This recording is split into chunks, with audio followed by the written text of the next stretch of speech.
بسم الله الرحمن الرحيم. إذا وقعت الواقعة ليس لوقعتها كاذبة خافضة رافعة. اللہ تبارک و تعالیٰ اس سے سورہ مبارکہ میں ایک کلا کی خدمت میں عرض کیا. قرآن کریم کتاب ہدایت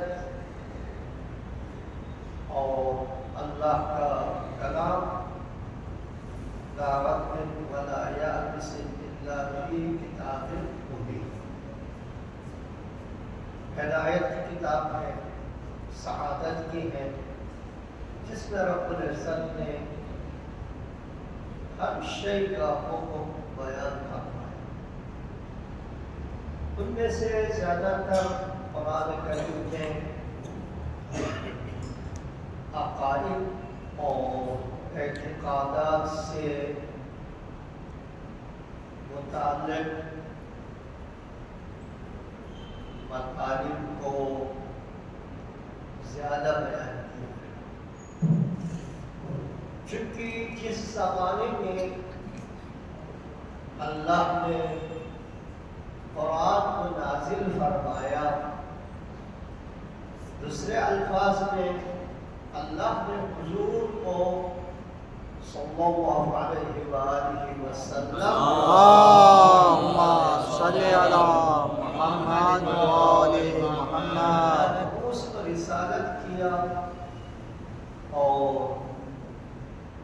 ایک نیا دین، آئین، قانون عطا کیا، جس کا شروع بسم اللہ الرحمن الرحیم اقرأ باسم ربک الذی خلق سے. اولین وحی 27 رجب غار حرا. البتہ آپ لوگ شب معراج سے، شب معراج نہیں، ہمارے یہاں شب معراج نہیں، شب معراج. اس آیت کریمہ سے اللہ تبارک و تعالیٰ نے وحی کا، قرآن کا نزول شروع کیا، آغاز کیا، اور حضور کو مبعوث و رسالت ایک نیا آئین دی. جس وقت اللہ تبارک و تعالیٰ نے قرآن کو نازل کیا، اس وقت دنیا تاریکی میں ڈوبے ہوئے تھے، یا ڈوبی ہوئی تھی دنیا اور دنیا والے. بت پرستی، جہالت، اس قسم کی مسائل اور چیزوں سے لوگوں کا سروکار تعلق تھا. لہذا ابتدائی آیاتوں میں زیادہ تر توحید کا ذکر ہے، توحید کو بیان کیا گیا، وحدانیت اور توحید کا.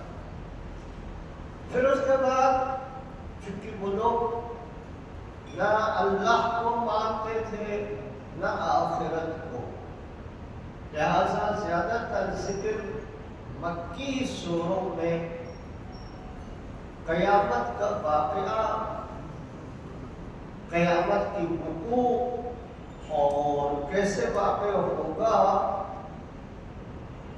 ان کو زیادہ بیان کرنا ہے.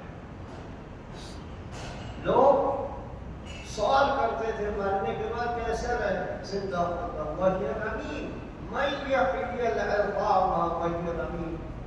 یہ پوسیدہ ہڈیاں مٹی ہو چکی ہے، اس کو کون زندہ کرے گا، کیسے زندہ کرے گا؟ تو اللہ نے فرمایا قل یحییھا الذی انشأھا اول مرہ. کہہ دیجئے وہی ذات ان بوسیدہ ہڈیوں کو دوبارہ اسی انسان کی شکل میں زندہ کرے گا جو ابتدا میں تم لوگوں کو زندہ کیا. یعنی انسان کچھ بھی نہیں تھا، انسان کو وجود میں لایا. سب کچھ مٹی ہے اور کچھ بھی نہیں ہے، اس سے اس انسان تن و من خوبصورت عقل مند تیز ترقہ مخلوق کو وجود میں لایا، وہی ساتھ وہ سکہ ہڈیوں کو دوبارہ انسان کی شکل میں لایا۔ تو لہٰذا اس زمانے میں جو عقائد اور افکار و نظریات، خود پرستی ایک دو، موت نیستی کا نام ہے، خاتمے کا نام ہے۔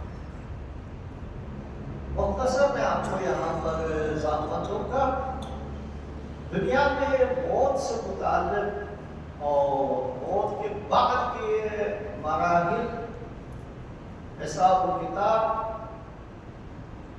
جنت و جہنم سے متعلق تقریباً 3 نظریہ ہے، لیکن تہ میں 2 نظریہ ہے۔ ایک نظریہ یہ ہے مر گیا ختم، یہ تو ظاہراً کمیونسٹ ظاہری اور جو اللہ کو نہیں مانتا ہے ان کا نظریہ، ان کا عقیدہ ہے، لیکن ہمارے مسلمانوں میں سے بھی کچھ کا نظریہ ہے مر گیا ختم۔ ہم لوگ بھی یہی سوچتے ہیں جب مر گیا تو راحت ہو گیا، ہم بھی بولتے ہیں مر گیا راحت ہو گیا، ایسا نہیں، راحت نہیں۔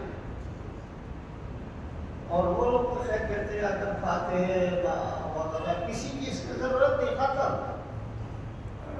ان افکار اور نظریات کے موجودگی میں، ان افکار اور نظریات کے مقابلے میں اللہ تبارک و تعالیٰ نے قرآن میں یہ نظریہ پیش کیا کہ موت نیستی نابودی کا نہیں ہے، بلکہ نقل مکانی کا ہے۔ مولا الموحدین علی بن ابی طالب علیہ صلی اللہ فرماتے ہیں موت تباہی کا نہیں ہے، نقل مکانی کا، ایک جگہ چھوڑ کے دوسری طرف جانا،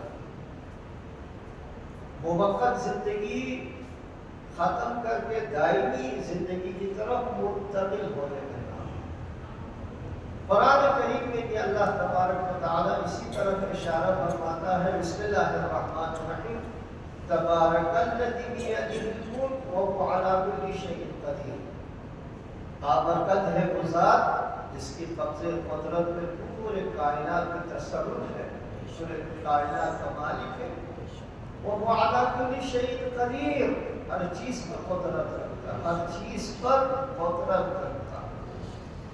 الذی خلق الموت والحیات، وہ ذات جس نے موت کو بھی خلق کیا، زندگی کو بھی خلق کیا۔ تو موت اور حیات کو ساتھ لگا کر اللہ تبارک و تعالیٰ یہ فرماتا ہے موت کسی نیستی اور نابودی کا نہیں ہے، بلکہ نقل مکانی کا ہے۔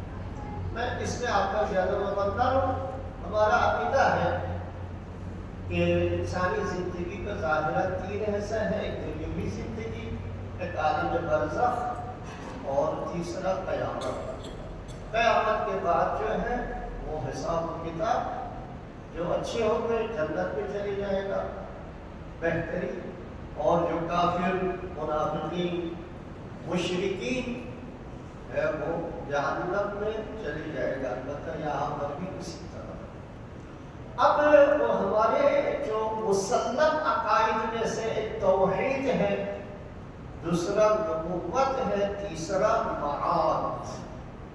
معاد کا معنی مرنے کے بعد اللہ تبارک و تعالی تمام انسانوں کو زندہ کرے گا، زندہ، اور حساب و کتاب لے گا، اس کا حشر و نشر ایک تفصیلی ہے۔ آپ ایک صلوات پڑھیں، اللہم صلی علی محمد وآل محمد۔ لیکن دوبارہ زندہ ہونا، حساب و کتاب، حشر و نشر، یہ قیامت کے بعد ہے۔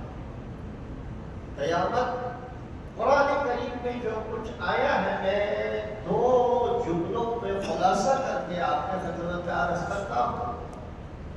فرماتے ہیں یہ قیامت کے بعد یہ دنیا نہیں رہے، ہر چیز تبدیل ہو، زمین غیر زمین، آسمان غیر آسمان۔ لہذا یہ جو اس وقت جس دنیا میں ہم بستے ہیں رہتے ہیں، یہ زمین، یہ کرات، یہ چاند، یہ سورج، یہ کہکشاں، یہ پورا سسٹم ریڈائل ہوگا، ختم، کچھ بھی نہیں بچے گا۔ اس کو اللہ تبارک و تعالیٰ نے اس واقعے کو، اس کیفیت کو، اس حالت کو مختلف ناموں سے قرآن کریم میں پکارا ہے اور ذکر فرمایا ہے۔ اس میں سے قیامت کے ناموں میں سے ایک واقعہ ہے، اذا وقعت الواقعہ، جب قیامت برپا ہو جائے، قیامت برپا ہو جائے۔ لیس لوقعتها کاذبہ،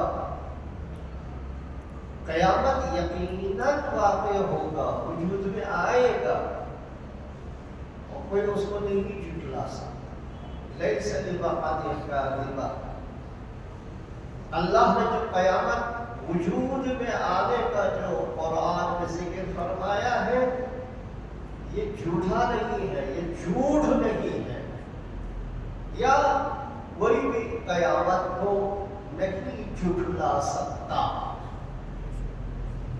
خافضۃ رافعہ، فرماتے ہیں قیامت کی خصوصیات، قیامت جب واقع برپا ہوگا، یعنی دنیا میں تبدیلی آئے گی، یہ سب کچھ ختم ہوگا، تو خافضۃ رافعہ، تہ بالا کر دے گا، یہ قیامت تہ بالا کر دے گا، کچھ کو نیچے پھینک دے گا، کچھ کو اوپر کر دے گا۔ یعنی جو دنیا میں پسے ہوئے ہیں، آخرت میں وہ باعزت صاحب مقام اور منزلت اور دنیا میں جو بڑے بڑے ہوئے ہیں، ان کا سر جھک جائے گا، ختم ہوگا۔ یہ دنیا میں تہ بالا ہو، اس دنیا کی تبدیلی کا ذکر کر رہا ہے، دنیا میں جو تبدیلی واقع ہوگی قیامت کے وجہ سے اس کا ذکر کرنا ہے۔ پھر فرماتے ہیں اذا رج الارض رجا، زمین سخت ترین انداز میں لرزے گا، رڑے گا، اس میں اضطراب آ جائے گا۔ رجت الارض وبست الجبال بسا، پہاڑ ریزہ ریزہ، ذرہ ذرہ ہو جائے گا۔ فکانت، یہ جبال اور ارض ہو جائے گا زمین ہباء منبثا، وہ ذرات جو ہوا میں بکھرے ہوئے۔ یہ ہباء منبثا کو میں تھوڑا سا محسوس کرنا چاہتا ہوں۔ جب بارش ہو جائے یا ابر آلود ہو، موسم اچانک مطلع صاف ہو جائے، دھوپ نکلے، تو آپ ہوا میں، فضا میں بہت ہی باریک ذرات محسوس کرتے، دیکھ سکتے ہیں۔ یعنی آپ دیکھتے ہیں کہ یہ بے انتہا مخلوق ادھر سے ادھر ہو رہا ہے۔ اب دیکھتے ہیں کہ بس شیشے پہ دیکھیں یا ویسے ہی دیکھیں تو آپ کو نظر آتا ہے بہت ہی باریک چیزیں حرکت میں ہیں، ان کو ہوا منصورہ کہتے ہیں، ہوا منبثہ کہتے ہیں۔ تو کہتے ہیں یہ پہاڑ، یہ زمین، یہ کائنات اس ذروں کی طرح بکھر جائے گا۔ جب قیامت واقع ہوگا، ایک ایک چیز بکھر جائے گی، ذرہ ذرہ ہوگا، جیسے کہ آپ نے ابھی مثال دیا، اسی طرح جو ہے ہو جائے گا، کوئی چیز باقی نہیں رہے۔ پھر فرماتے ہیں، میں نے کل عرض کیا تھا، کل کا درس یہ تھا کہ ایمان، دنیا میں ایمان کے لحاظ سے بھی انسان کا 3 گروپ ہے۔ ایک اللہ پر ایمان رکھنے والا، جو مومن کہتا تھا ان کو مومن یا متقی الگ۔ 2 کافرین منکرین محض، 3 منافقین جن کا ظاہر اور باطن الگ الگ ہے۔ ظاہراً جب مسلمانوں کے پاس پہنچتا ہے تو کہتے ہیں ہم آپ کے ساتھ ہیں، تم لوگوں کے ساتھ ہیں۔ جب کافرین کے پاس پہنچتا ہے، کفار کے پاس، تو کہتے نہیں، اب انہیں مذاق کر رہے تھے، مذاق اڑا رہے تھے، مذاق کر رہے تھے، آپ تو تمہارے ساتھ ہیں۔ تو اللہ تبارک و تعالیٰ نے عقیدے کے لحاظ سے انسانوں کو 3 گروپ کر دیا۔ پھر اس سورہ مبارکہ میں جو فرماتا ہے وہ قیامت کے جو درجات ہیں، مقام ہے، منزلت ہے، اس اعتبار سے بھی انسان کا 3 حصوں میں تقسیم ہوگا۔ 1 سابقون، 2 اصحاب یمین یا میمنہ، 3 اصحاب شمال یا مشأمہ۔ اب جو ہم انشاءاللہ اپنے خدمت میں تھوڑا سا وقت لوں گا، فرماتے ہیں وَكُنْتُمْ أَزْوَاجًا ثَلَاثًا، قیامت کے دن تم لوگ 3 گروپ میں، زوج کا معنی گروپ، جوڑا اور گروپ، 3 گروپ میں تقسیم ہوئے۔ 1 اصحاب میمنہ، میمنہ کی 2 معنی ہے، دائیں طرف والے، ایک بابرکت، ایک دائیں طرف والا، حق والا، دوسرا اس کا معنی ہے بابرکت۔ ما اصحاب المیمنہ، رب العزت تعجب آور انداز میں بیان فرماتا ہے اصحاب میمنہ کتنا عظیم اور بابرکت۔ پہلے فرمایا اصحاب المیمنہ، میسرہ کے مقابلے میں دائیں، بائیں کے مقابلے میں دائیں، یا شوم کے مقابلے میں میمون برکت کا۔ پھر فرماتے ہیں ما اصحاب المیمنہ، آیا ہے تعجب کے لیے، عربی میں تعجب کے لیے استعمال ہوتا ہے، یعنی کتنا بڑا مقام ہے اصحاب یمین کا، کتنا عظمت ہے۔ وہ یہ کہ ایک خبر دے رہا ہے لیکن تعجب کے جملے کے ساتھ، تعجب کے جملے کے ساتھ، یعنی ان کا مقام اور منزلت بے انتہا بلند اور بڑا ہے۔ 2 وَأَصْحَابُ الْمَشْأَمَةِ، مشأمہ کا معنی ایک شوم ہے، بدبخت، دوسرا بائیں والا شمال سے۔ تو فرماتے دوسرا گروپ اصحاب شوم اور بدبخت ہے۔ ما اصحاب المیمنہ، کتنے بدبخت ہیں یہ لوگ، کتنے بدبخت، جو جاننا پہ جائے گا اس سے اور بدبختی کیا ہو۔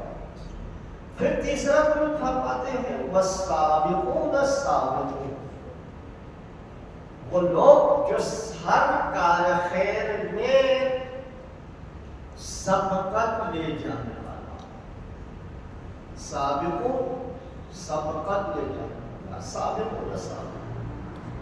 پھر فرماتے ہیں اولئک المقربون، یہ سابقون جو ہے رب ذوالجلال کے مقربین ہیں، مقرب ترین افراد میں سے۔ پھر فرماتے ہیں یہ جگہ کہاں ہے، مقام منزلت فی جنات النعیم، سابقون جنات النعیم میں نعمت سے بھرپور باغات ہیں۔ پھر فرماتے ہیں سلۃ من الاولین، کچھ متقدمین اور اولین میں سے ہیں اور کم آخری میں سے۔ ایک سلوات پڑھیں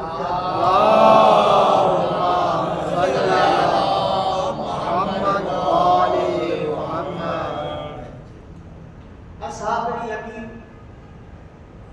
واضح ہے، یعنی مومنین، ایمان والے جو دنیا میں اللہ پر ایمان لائے، جیسے کہ وہ سورہ بقرہ کی ابتدا میں ذالک الکتاب لا ریب فیہ ھدی للمتقین،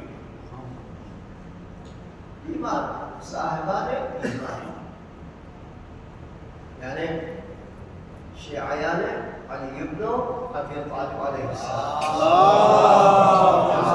صلی علی محمد و آل محمد. دوسرے اصحاب شمال، اب شمال پڑھتے آتے ہیں بائیں والے، وہ معلوم ہے، وہ جو قرآن میں ابتدا میں 2 گروپ ہے ان کو اصحاب شمال سے تعبیر کیا گیا. شمال کا معنی بائیں ہاتھ والا، جہنمی یا بدبخت. تیسرا گروپ جو ہے وہ سابقون. سابقون کے بارے میں رب العزت فرماتا ہے سنت من الاولین، ایک گروپ ہے متقدمین میں سے. سنت من الاولین، اولین میں ایک سنت ہے، ایک گروپ، ایک جمع. وقلیل من آخرین، آخرین میں بہت کم. یہاں پر سابقون سے مراد کیا ہے، کون لوگ ہیں جس کے بارے میں اختلاف ہے. ایک معنی یہ ہے اللہ تبارک و تعالیٰ نے حضرت آدم سے لے کر حضور صلی اللہ علیہ وآلہ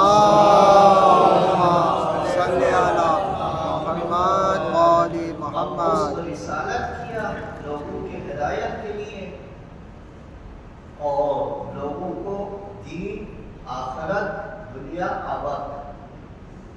تو ان انبیاء کے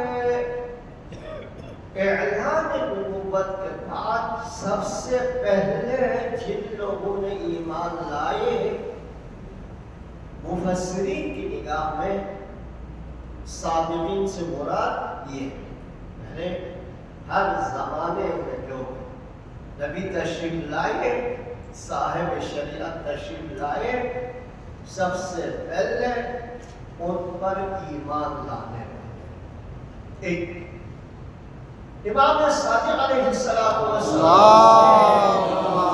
صلی علی محمد و آل محمد. ایک روایت مروی ہے جس میں آپ فرماتے ہیں، جس سے ثابت ہوتا ہے سابقین سے مراد ہر وہ لوگ جو دنیا میں ہر کار خیر میں پہل کرنے والے، یعنی سب سے پہلے اس کار خیر کو، عبادت کو انجام دینے والا. پھر آپ فرماتے ہیں یہاں مراد کون ہے، میں اس کو رکھ دیتا ہوں. آپ فرماتے ہیں ہمارے شیعہ ہیں. ہمارے شیعہ ہر کار خیر میں پیش قدم ہوتا ہے، پیش قدم سب سے پہلے ہوتا ہے. لہذا دوسری روایت میں کسی نے مولا سے سوال کی، چھٹے معصوم سے، مولا شیعہ، آپ کی شیعہ کی نشانی کیا ہے؟ تو آپ نے فرمایا نماز کے وقت کہ اول ٹائم پہ، فرسٹ ٹائم پہ، سب سے پہلے اول ٹائم پہ جو نماز پڑھے گا وہ ہمارے شیعہ. تو اس حدیث اور روایت کے مطابق سابقون سے مراد ہر وہ انسان جو کار خیر میں سابقت ہے. لہذا قرآن میں ہے فاستبقوا الخیرات، کار خیر میں سبقت، پیش قدم، آگے بڑھو. وسارعوا الی مغفرۃ من ربکم، مغفرت کی طرف سبقت لے لو. یعنی مغفرت اللہ کے ہاتھ میں، ہمارے ہاتھ میں نہیں ہے، لیکن اسباب مغفرت کو انجام دینے میں جلدی کرو. یہ 2 ہوگیا. تیسرا جو ہے ہمارے پاس روایات ہے حضور صلی اللہ علیہ وسلم صلی علی محمد و آل محمد. فرماتے ہیں کہ 3 بندے ہیں، ایک حزقیل، 2 حبیب نجار، 3 مولا الموحدین علی بن ابی طالب علیہ الصلوۃ اللہم صلی علی محمد و آل محمد. وہ دونوں حضرت موسیٰ و ایسا پر ایمان لانے والا. سب سے پہلے ان دو اولي العزم پیغمبر اور صاحب شریعت پر ایمان لانے والے مضبوط ایمان والے تو فرماتے ہیں سابقین سے مراد جو سلت من الاولین، سابقون جو سلت من الاولین سے مراد یہ دونوں، وقلیل من الاخرین سے مراد مولا متقیان علی بن ابی طالب علیہ السلام.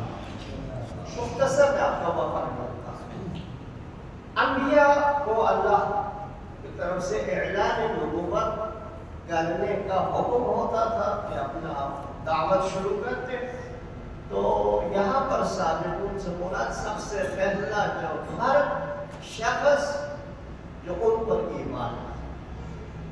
ہمارے ہاں مشہور یہ ہے جب وہ حضور مبعوث پر رسالت ہوئے تو سب سے پہلے جنہوں نے آپ پر ایمان لائے ایک مولا متقیہ، دو جناب خدیجہ سلام اللہ علیہا. چونکہ یہ رمضان میں آپ کی وفات کو میں خیال میں 10 رمضان کو ہم آپ کی وفات جناب خدیجہ کے بارے میں دو جملے عرض کرتا ہوں. ایک بے انتہا خوش نصیب خاتون، بے انتہا خوش نصیب، کہتے ہیں ہر کوئی خوش نصیب. دو بے انتہا سمجھدار خاتون. آج کل ہمارے زمانے میں رشتے کے اعتبار سے اپنا جوڑا شریک حیات کی انتخاب میں عموماً آج کل ذہن یہ ہے نوکری ہو، تعلیم ہو، بینک بیلنس ہو اور چلتا پھرتا چلتا کا. شاید دنیا میں پہلے بھی رہا ہوگا یہ، لیکن جناب خدیجہ سلام اللہ علیہا اس چیز سے بالکل مختلف ہے. حضور آپ کے مال لے کر تجارت کے لیے تشریف لے گئے. اس وقت جناب خدیجہ، میں نام دوبارہ نہیں لوں کہ یہ خاتون جانتی تھی یہ جوان یا نوجوان ہیرو ہے، ہیرا جانتی تھی. لہذا اپنا غلام کو ساتھ بھیجا اور حکم دیا ایک ایک اس کے حرکات و سکنات نوٹ رکھیں. دیکھو اگر پہلے سے ذہن میں نہ ہو یہ کیا ہے کیا نہیں ہے تو یہ اتنا آسان نہیں ہے یوں جو ہے کسی کو ان کے ساتھ لگانا، اور یہ سارے کام آسان نہیں ہے. کہا اس کے ایک ایک حرکات اور سکنات نوٹ کریں.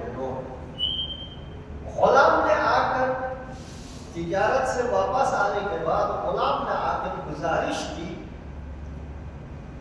کہ حضور کے معجزات کرامات جو اس غلام نے مشاہدہ کیا، دیکھا، نوٹ کیا اور جناب خدیجہ کو آ کے سنایا، تو فوراً اپنے طرف سے رشتہ بھیجا. یہ جملہ فرمایا رغبت فی. اگر معرفت نہ ہو، پہلے سے ذہن میں کوئی چیز نہ ہو تو یہ ساری چیزیں آسان نہیں ہیں. میں ناممکن نہیں بولتا، معرفت ہے. لہٰذا یہ نہیں دیکھا کہ مال ہے نہیں ہے، امیر ہے غریب ہے کیا ہے. ایک مستقبل جو لامتناہی ہے جناب خدیجہ سلام اللہ علیہا کے ذہن میں ہوتی. لہٰذا آپ نے خود انتخاب کی. کس وجہ سے؟ امیری کی وجہ سے، خاندان کی وجہ سے نہیں، آپ کے معجزات اور کرامات دیکھنے کے بعد. غار حرا میں 27 رجب کو حضور پر وحی نازل ہوئی. حضور گھر تشریف لائے. اس وقت دوسرا بھی میں بہت بتا دوں گا مختصر کے ساتھ، اختصار کے ساتھ. گھر میں آ کے بیان فرمایا تو فوراً جناب خدیجہ نے آپ لوگوں کے اصطلاح میں قبول کیا، ایمان لائے. اب ہمارے جو دوسرے مسلمانوں کی روایت میں یہ ہے حضور کو اپنے اوپر یقین نہیں تھا، شک میں تھا، تعوذ باللہ. اور جناب خدیجہ کیا اپنے برادر سادے کے پاس، وہ کاہن تھا.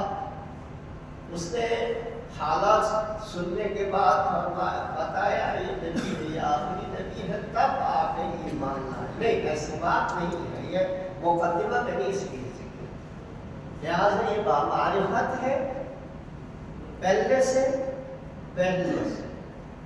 لہٰذا حضور کی زبان مبارک سے نکلنا ادھر ایمان. تو لہٰذا سابقوں میں دوسرے ایسے کو کاٹ دیا، پہلے سے جانتی تھی، پہلے سے ایسے جانتی تھی، یقین یقین یقین کے بعد لہٰذا انتخاب کیا. یہ بہت مختصر. دوسرا جو ہے وہ اختلاف ہے کہ بھائی اس نے پہلے ایمان لایا یا مولا متقیات نے. اس کے بارے میں بھی میں عرض کرتا ہوں کہ سب سے پہلے جس انسان نے یہ منظر دیکھا وحی الہی کی نازل ہونے کا، حضور پر وحی نازل ہونا، قرآن نازل ہونا اور مبعوث پر رسالت ہونا اللہ کی طرف سے، اقرأ باسم ربک الذی. جس شخص نے، ہستی نے، ذات نے سب سے پہلے مشاہدہ کی وہ مولا متقیان علی بن ابی طالب علیہ السلام.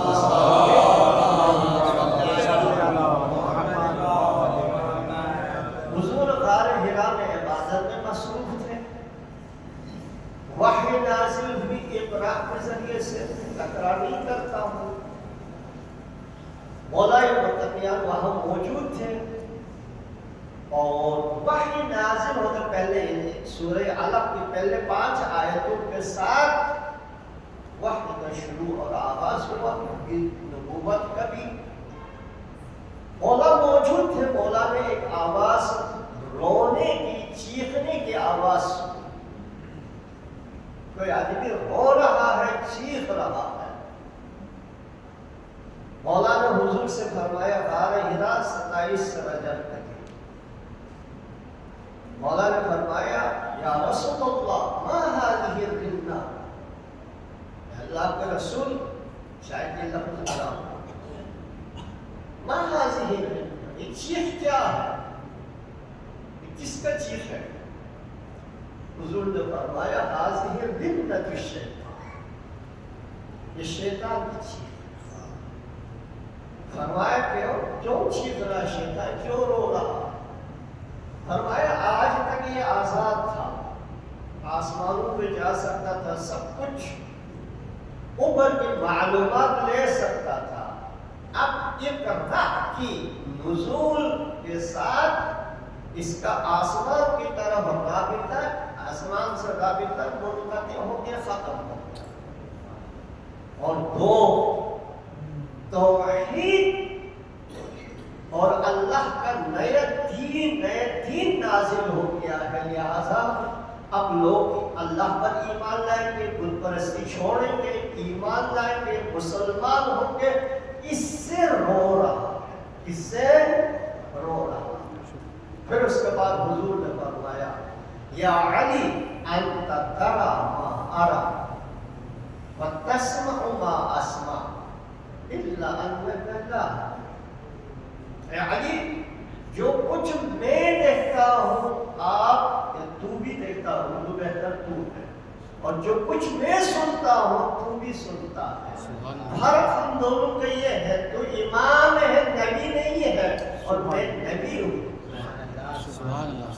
تو لہٰذا سب سے پہلے ایمان لانا، اس سے پہلے اور ایک چیز جو میں نے ابھی بتایا اس کے لیے شاہد کے طور پر ایک بات ہے، مولا ابن تقیان فرماتے ہیں، آپ سے منسوب ایک روایت موجود ہے، آپ فرماتے ہیں اللہ تبارک و تعالی نے جب سے حضور 2 برس کے ہوئے اپنا سب سے بڑا فرشتے کو ان کی تربیت پر مامور کی اور آپ کے ساتھ رہتا تھا، لہذا حضور جب مکے کی دروں میں بھیڑ بکریاں چرانے لے جاتے تھے تو اس وقت یہ جبرائیل امین مختلف شکلوں میں آ کر کبھی سلام کرتے تھے طٰہٰ کے نام سے، کبھی رسول اللہ کے نام سے، کبھی یاسین کے نام سے، مختلف انداز میں سلام کرتے تھے، آتے تھے، بیٹھتا تھا۔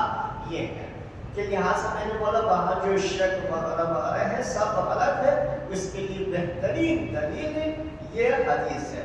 لہٰذا حضور فرماتے ہیں سابقون قلیل من الآخرین، آخری دور میں یعنی سب سے آخری نبی تشریف لائے ان پر سب سے پہلے ایمان لانے والے کم ہیں، تو اس سے آپ نے فرمایا یہ ہے مولا الموحدین علی بن ابی طالب علیہ السلام۔ تو لہٰذا سابقون کا ایک مصداق یہ 3 بندے ہیں، 3 بندے حزقل، حبیب نجار اور علی بن ابی طالب علیہ السلام۔ ہمیں یہ افتخار ہے، ہم آپ کے پیروکار ہیں، آپ کے ماننے والے ہیں، اور انشاءاللہ ہمیں یقین ہے کہ ہم آپ کے اتباع کریں گے، پیروی کریں گے، آپ کے حقیقی شیعہ بنیں گے۔ لہٰذا قیامت کے دن بھی وہ روایت بہت ہے، میں اس میں چلے نہیں جاتا کہ ہمارے شیعہ قیامت کے دن ہمارے قرین ہوں گے، ساتھی ہوں گے، ان کے گھر، مکان، جگہ فرماتے ہیں جو ہمارے پیروی کرتے ہیں قیامت کے دن ہمارے ساتھ اور قریب ہوں گے۔ بہرحال اس کا سابقون سے متعلق، تو لہٰذا حضور کی بعثت کے بعد سب سے پہلے ایمان لانے والے معرفت کے ساتھ، علم اور معرفت کے ساتھ ایمان لانے والے ایک مولا الموحدین ہے، اور دوسرا جناب خدیجہ سلام اللہ علیہا کی ذات ہے۔ کہ اگر آپ کوئی سوال کرنا چاہتے ہیں تو بسم اللہ، میں اپنے گفتگو یہیں پر ختم